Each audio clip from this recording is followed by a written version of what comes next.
Hello, everyone who is joining us today. Today we will be talking about how to install Dynamics 365 Business Central development environment using Docker. My name is Justinas Visakavičius. I am .NET Junior developer. I am responsible for maintaining Docker systems here in Simplanova and also managing extension training. Uh, for those who may not know about us, about Simplanova, we provide upgrades to Dynamics 365 Business Central. We also provide CL and AL development services, add-on migration to extensions, and provide automated tools for upgrades to extensions. Today's agenda will be divided into 4 parts. First part would be what exactly is Docker. Second part will be how to install Docker on your local machine, on your Windows server, on your virtual machine. Then we will be moving to demonstration part where we'll be talking about basic Docker commands and how to use NavContainerHelper. So to start off, what exactly is Docker? Docker is a container-based system designed to create isolated environment from images. Images are a set of commands and files that contains instructions and files necessary to create containers. And containers themselves are like miniaturized virtual machines, but they only contain services and files needed to run your application. Some of the advantages of Docker are fast and easy deployment of containers, isolated, and that they are isolated from parent machines, settings, and apps that are installed on your machine. Some of the disadvantages may be isolation from parent machine's file system, and Docker might be quite heavy on your memory and processing power. So how to install Docker? First of all, you need to go to your BIOS and enable virtualization technology. After that, when you boot up to Windows, you need to enable Hyper-V functionality on your computer. You can do that by clicking the search icon and typing down turn on Windows features or on or off, and selecting Hyper-V to enable it. After that, all you need to do, if you're using Windows 10, download Docker install file from http www.docker.com. Or if you're using Windows Server, then you open PowerShell as administrator and type in commands install module docker msft provider force, install package docker provider name docker msft provider force. Now, I forgot to mention that during this presentation, you can ask any questions in the Q&A part. After the presentation, we will be trying to answer as many questions as we can. Also, I would like to mention that after the webinar, we will be sending a list of most of the commands that we will be using today in our demonstration part. So now we come to demonstration part, which consists of basic Docker commands. Commands such as docker run that creates our containers, Docker container commands, for example, checking the list of the containers on your machine or deleting those containers, Docker image command that checks all the images on your computer or removes images. Also, we will be briefly talking about some of the parameters in basic Docker commands. So to use Docker, you need to open your PowerShell as administrator. To make sure, before you start, you should check whether or not your Docker is running Windows or Linux containers. You can do that by finding Docker icon, right-clicking on it, and checking this parameter. If it says switch to Linux, that means that you are running Windows container and you can continue working. If it says switch to Windows containers, means that you are currently running Linux containers and you won't be able to launch Business Central containers on your machine. So switch to Windows, no restart will be required. It will happen in a matter of minutes. After you've done that, you can type in Docker in your command prompt, press enter, and you will see the list of possible commands for Docker. Now, to make sure that the installation was correct and Docker is running correctly, you can create your first container by typing in Docker run hello world. Now, hello world is the name of an image from which the container will be created. At the moment, I don't have this image locally on my machine, so Docker automatically goes online, searches for it, and downloads it. After that, it will automatically create the container. Now, this image is quite special because it's only meant to check whether or not your installation of Docker is correct and whether or not Docker is working correctly. So now let's wait for a few seconds until the download will be completed. And after it's completed, the Docker will automatically create a container. You can also, of course, just download the image by using command docker pull and use that image anytime in the future when you will need it. Now, I will also mention about this container that after it's created, it automatically stops. This is not the case for all the containers, but as I mentioned before, Hello World is quite a special container. So it seems like there's just a few seconds left before it finishes download. And after it finishes download, we should see a Hello World text showing us that our installation was completed successfully and that Docker is running correctly on our machine. Okay, while it's downloading, I will also mention that if you are interested in extensions training, you can contact us at sales@simplanova.com and you will be provided with best options for extensions training. Now, as you can see, since download has been finished, we get the hello from Docker text telling us that the installation of Docker was successful. Now, I want to see this container. I want to see it on my computer. So I'll type in Docker container ls for list. If I press enter, I can see that there's no containers shown. Why might that be? I just created a container. Well, it's because this exact command only shows the running containers. And if I want to see all of the containers on my computer, I need to type in Docker container ls all. Now we can see all of the containers on my computer both running and stopped. If I want to see a image that I've just downloaded, I need to type in Docker image ls. Images can't be running, so you will just see the whole list of images that you have downloaded. And as you can see, we have Hello World image. Now, another thing that I would like to mention about Docker and about sizes, for those of you who might have noticed, Microsoft BC Sandbox image takes up 18 gigabytes, and another container and another image with the same name takes up 17 gigabytes. That doesn't mean that the combined size will be over 30 gigabytes because the image itself might be created from other smaller images.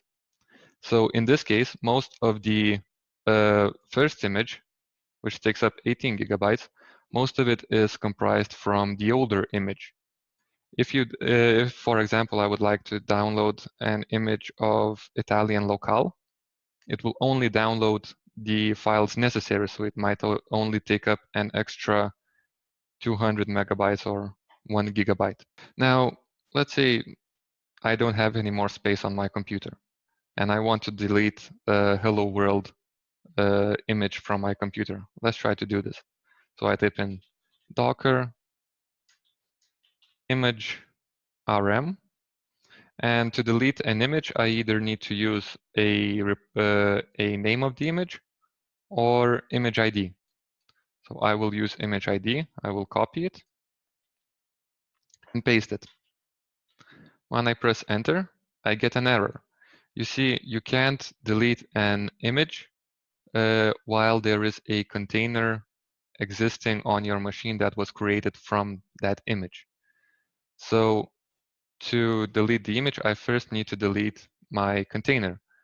And let's imagine that I haven't ran the command to see the list of all of the containers, and I don't know the container ID and container name. All of the containers must have a name. And if you don't provide a name, then the Docker itself creates a random name from 2 words. In this case, it would be sharp neoffer. So to delete a container that I didn't provide a name, I need to again type in docker container ls all, check either ID that I need or the name. So in this case, I will be using the ID. I copy ID, type in docker container rm, and paste in an ID. Now if I try to delete the image, I type in docker image rm hello world. And now the deletion was successful. And right here you can see that even the hello world image is comprised of smaller images.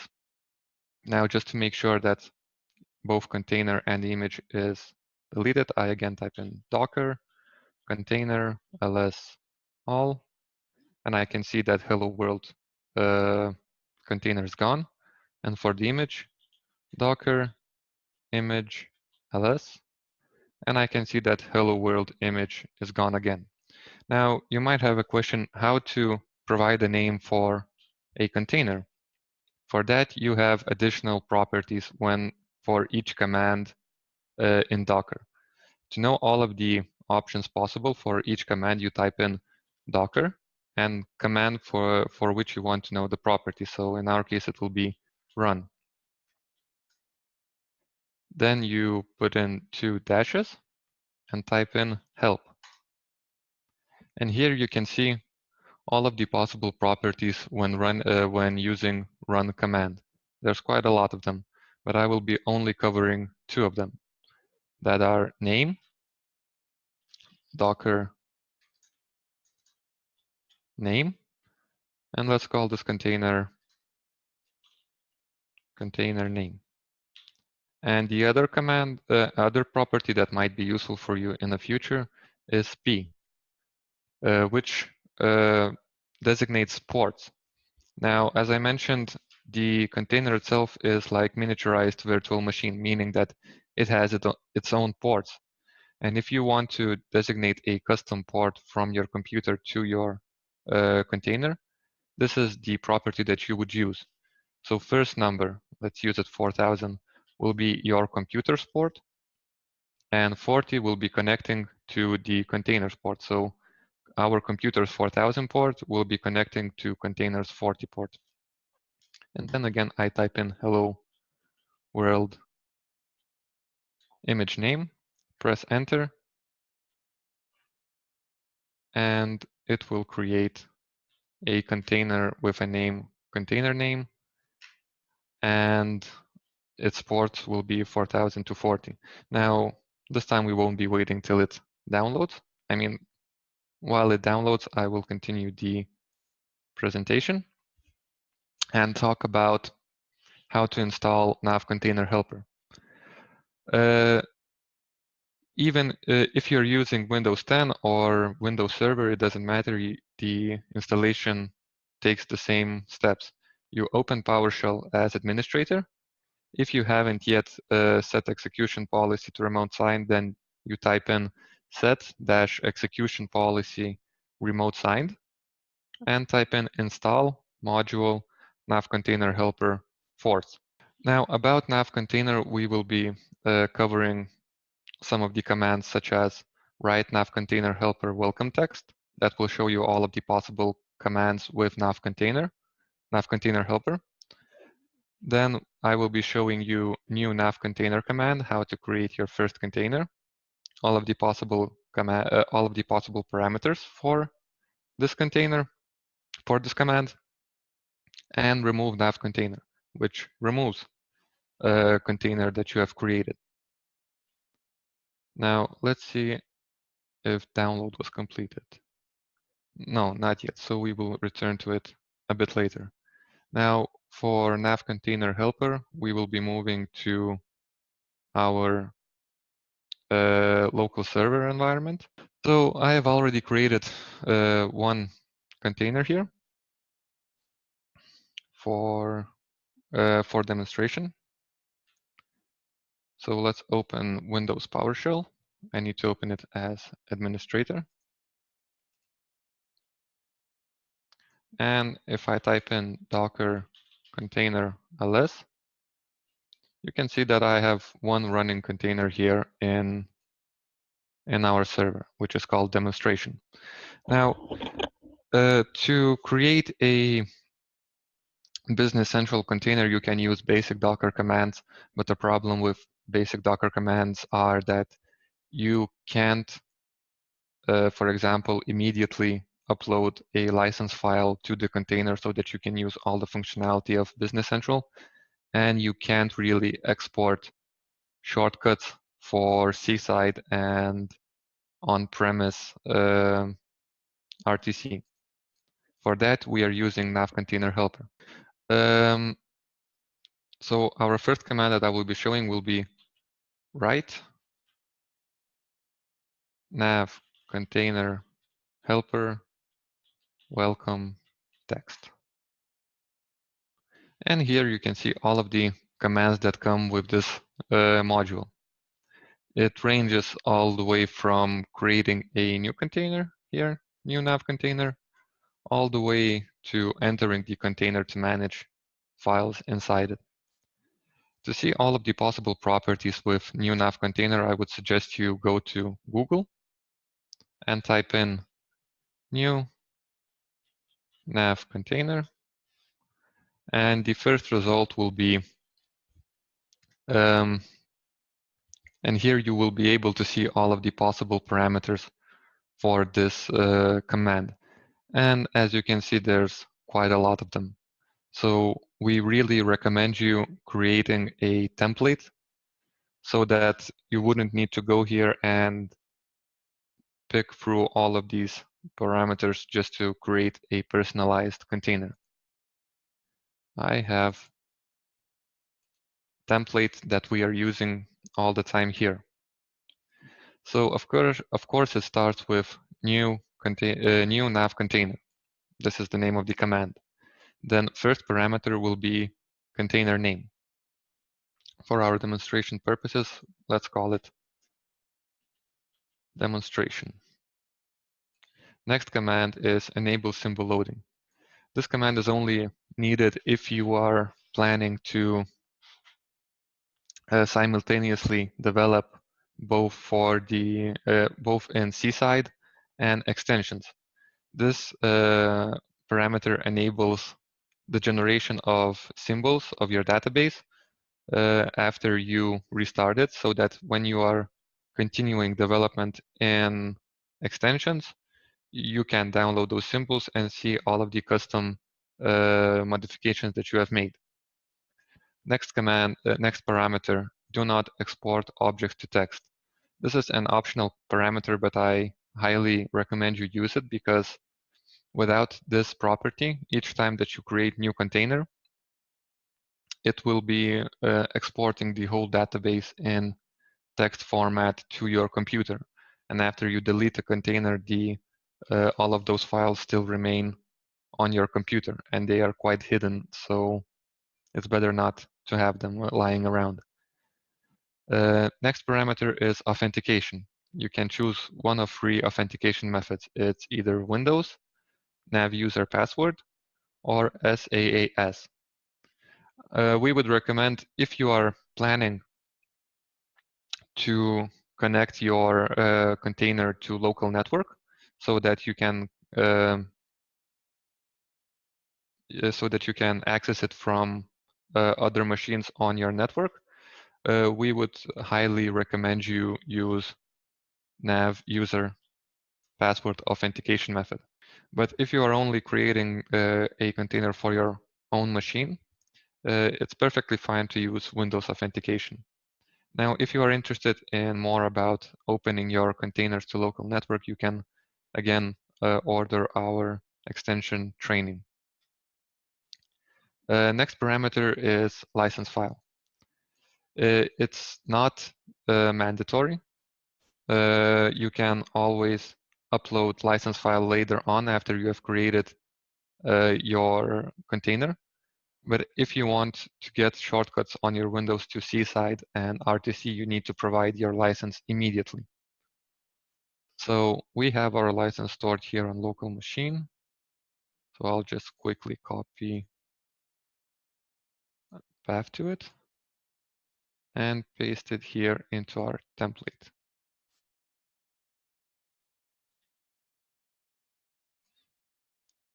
Next command is accept EULA.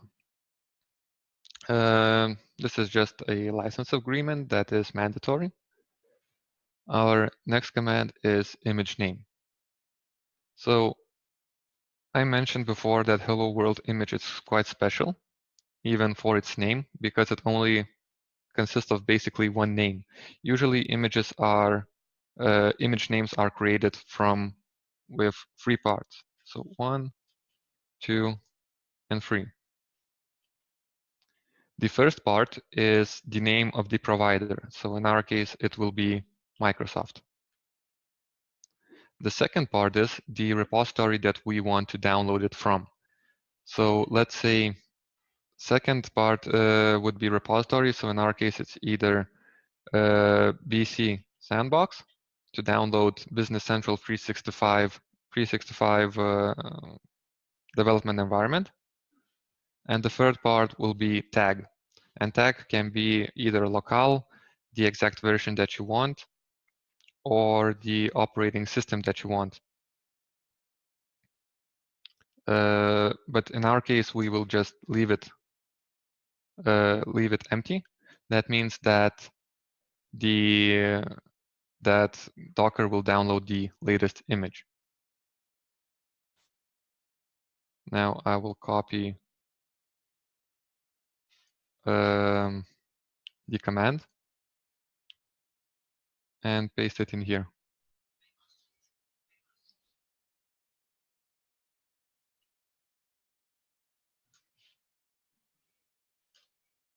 Now, when I press enter, it will ask me to create a username and password.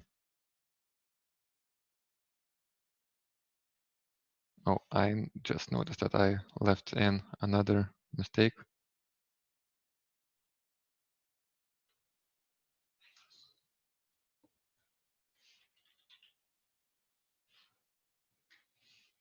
So I will create a very basic username and password, but I would recommend you use a bit more difficult password so that in future, if you want to access a SQL database from outside of the container, you can use this password. Because if you are providing a too simple of a password, which let's say is just password without any numbers or special characters, you won't be able to access Seaside or the database itself. Now, maybe someone has noticed that all the icons from the desktop have disappeared. That is because I'm using the same name for the container that I've had created before, meaning that NavContainerHelper is smart enough to see that 2 containers of the same name exist. So it just deletes the old version and automatically creates a new one. And here comes the part, one of the advantages of Docker that I have mentioned before, that it's extremely fast. In our case, it will take only up to a few minutes to create a running new container that we will be able to use for development. Probably the longest part is importing license. So while this is running, I will quickly go back to our basic Docker, and I will show you the new container that has been created. So I type in Docker container ls all, and you can see next to the names that the container has the name that I've wanted. Now, when I know the names of the containers, I don't need to check all of the containers that I've created.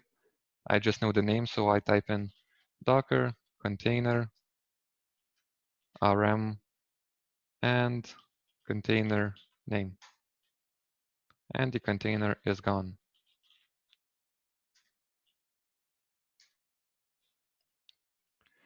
And here in our server, the new container has already been created. Now, if you are using Windows Server 2019, you might need to go to your host file, so which is in Windows System 32 drivers etc, and you might need to edit this file. As you can see here, I have already modified it before when I've created my first container. So you copy the IP provided when the container was created and paste it in here. You save this file, and then when you open browser and you copy link for web client, you just type in the container name, and you can access the web client of Business Central.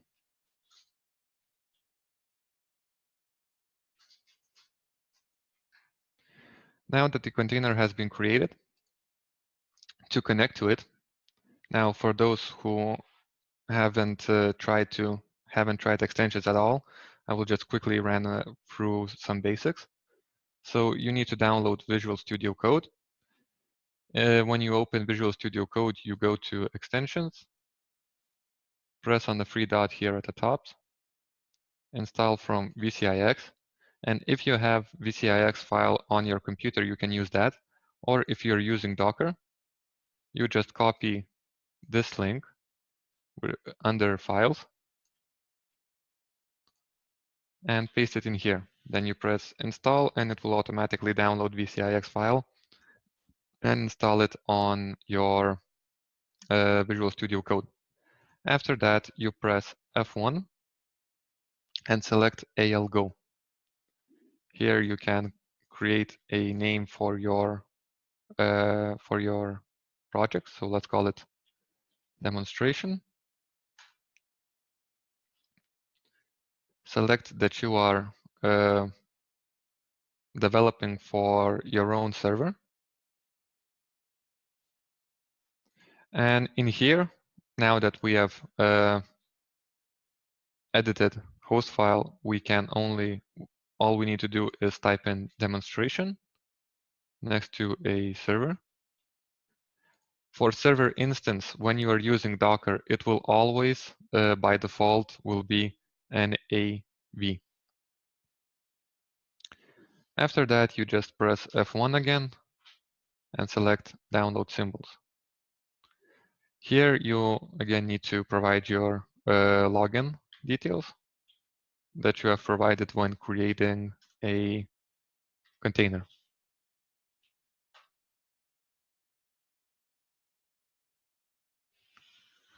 And symbols have been downloaded successfully. I am connected to the server and I can immediately publish to that server after these modifications. Now, this error that you have just seen, thankfully, Visual Studio Code provides quite quite simple errors that are easy to read and understand. I just need to change the runtime, and now it should be working.